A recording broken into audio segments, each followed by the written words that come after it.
14 দিনের জেল হেফাজত শেষে ফের বসিরহাট মহকুমা আদালতে পেশ করা হলো শেখ শাহজাহানকে। ঈদের ওপর আক্রমণের ঘটনায় অভিযুক্ত শেখ শাহজাহানকে নিয়ে আসা হলো বসিরহাট মহকুমা আদালতে।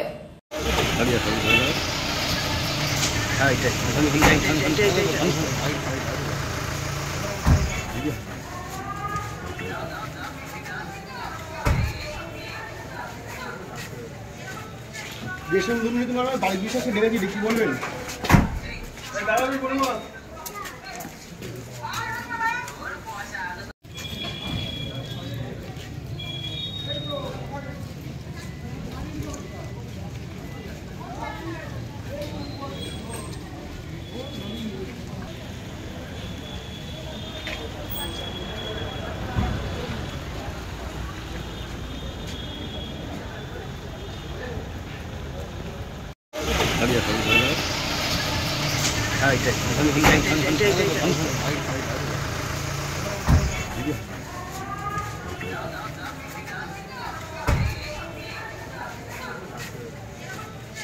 দেশের দুর্নীতি মামলায় বাড়ির বিশ্বাসে ডেকেছি, কি বলবেন?